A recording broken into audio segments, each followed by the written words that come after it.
went down to the May parade, mumbled words under my breath. There is something I've been meaning to do. I am dying to tell you. I've been so damn tired.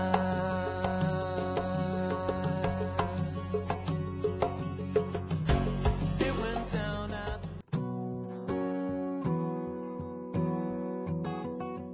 First Santini started in September of 2003. We wanted to try to do the same things that I remember eating as a kid, you know, the good bread, the good meat, good Italian marinara sauce. So that's how it kind of started, and it took off from there.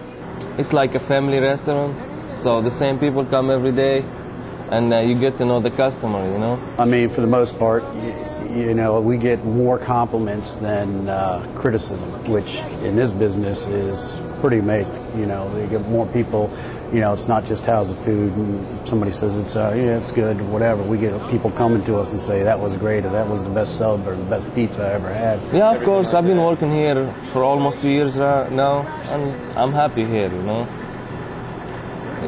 I like the place. I like the owner of the place. He's really nice to me, so that's what matters for me. Feeling appreciated. That's good. I mean, we have a lot of fun here, and that's one thing we try to do when we hire people is, you know, it is work, but we want, you know, people to be happy. You know, it is a job, but, you know, there's no reason you can't have fun at work as long as, you know, everything's going smooth. I love to cook. I oversee most of the things that we do here. We inherited some recipes. My people in the kitchen are great. I have a couple of managers, especially out in Sterling, who do a great job in making sure that everything is fresh. We cook everything fresh here. We make our own chicken salad, our own egg salad. We use our own seasonings, some of the things that we've invented, some of the things that we've discovered. Let's say 80% of the customers who comes here, the regulars, they come here every day. So we almost know them by name, their kids, their wives, and we kind of build up a relationship, you know. They know my life, I know their life, and we talk, you know. It's not just about making a sandwich or food or something like that. We want to make people feel comfortable. I try to remember everybody's name that comes in. It's tough sometimes, but you know, you want people to come in and think that this is their hangout or their place. Believe it or not, and I know this may sound naive, but our best marketing right now has been word of mouth. We try to make sure that every single customer that leaves here is going to be an ambassador for Santini's, and that's really important to us. I can get to sleep. I think about the implications of diving in too deep, and possibly the complications. We never thought we would be in the restaurant business. We were always in the computer business years ago. And the difference between the computer business and the restaurant business is night and day in attitude, but it's exactly the same from a business point of view. Every time in the computer business, whenever you talk to a customer, something was wrong because you were fixing things. You were fixing their computer, you were fixing their software, and everybody was always complaining. They were always, you know, you could never do anything right. In this business, it's just the opposite. You know, if you do a good job, people are happy. They don't call me at 3 o'clock in the morning to come and fix their meatball sandwich. You know, the sandwich didn't break down, so we don't have to go out and, you know, repair the marinara sauce. A lot of times, you know, you'll see us out working and making sandwiches and running a register and doing that. We're not afraid to do that. You know, I kind of like doing that. Also, you know, kind of keeps a handle on everything. You know, a lot of people that own restaurants kind of are absentee and will come in and just, you know, close out the drawer and, you know, count the money at the end of the day. But I think, you know, by doing that, they're foolish. Because I'm talking about my employees having fun working here. I have fun working here. I love coming in here. I mean, I'm in here just about every day. You know, I'll take a Sunday off here and there, but I'll come in every single morning, make sure there's no tragedies and that everybody's, you know, okay, we didn't miss anything. An average week, typically I'll work anywhere from, you know, 25, 35, you know, up to 55, 60 hours, depending on the week. But typically it's not It's not a whole lot of hourly time that you're putting in. It's not like a 9-to-5 job, obviously. So you're constantly working.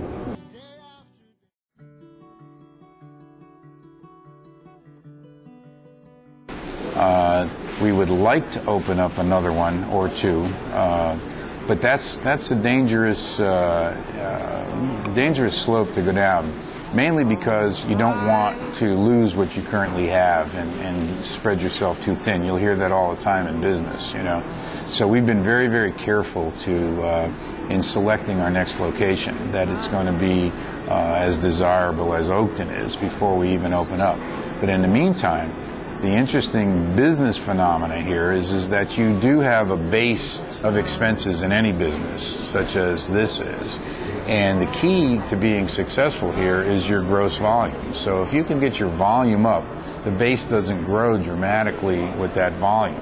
And whereas if you open another store, you reestablish that base expense again, and you've got to grow that volume all over again. So we've tried to do some different things here to increase our volume in this store. For example, we've started breakfast recently. We don't do breakfast at our other location in Sterling. We only do that here typically because in the morning we would come in and our parking lot was full and everybody was going over to 7-Eleven. We can see that happening. 123 is backed up.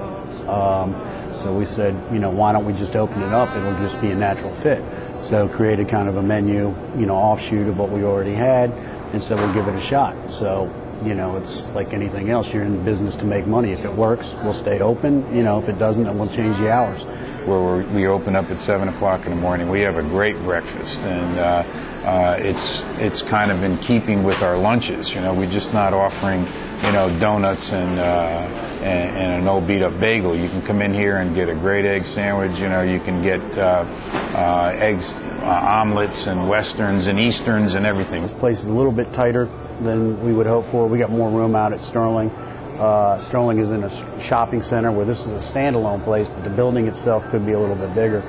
You'll come in here and it will just be, you can't find a seat in here. It's not a bad problem to have, but if we did have more space out here and more space in the back for storage and stuff, I think, that would be ideal. This is difficult because we're kind of landlocked here a little bit. We would love to expand the building itself. I'm not sure that would be possible just because of the layout here. We do have some plans to expand the kitchen a little bit, but we wish we could put some more seating out here. Of course, in the summertime, we have the outside seating, which adds some more tables for us, but we're kind of limited by the size of the facility. So the expansion here would have to be, as I said, we've done breakfast. We start to do more catering. We start to do more early morning prep and things like that. If I had my way, I'd like to be open 24 hours a day, but whether that ever happens, who knows. Very, very happy that we took this on. There was a lot of risk involved in taking over the Friendly site. The Sterling operation was in business. We started out with a pretty good business, and we've grown it from there. We've pretty much we've almost tripled what they were originally doing in Sterling over the last 4 years. And when we took this place over, we came in here and we started to renovate, and once we started, there was no stopping. There was almost nothing left to save. We had to gut the entire building. We had to put a lot more money into it than we wanted to, but it turned out, as you can tell, it turned out to be a very nice place to come and eat. So it was risky. A year and a half has gone by. We're very happy with where we are. We continue to increase our business every month, and I just really, again, go back to the fact that it's because of the good customers we have in the area that the people here are great. They support us. They like us here. They tell us that they're very happy that we're here, and that means the world to us.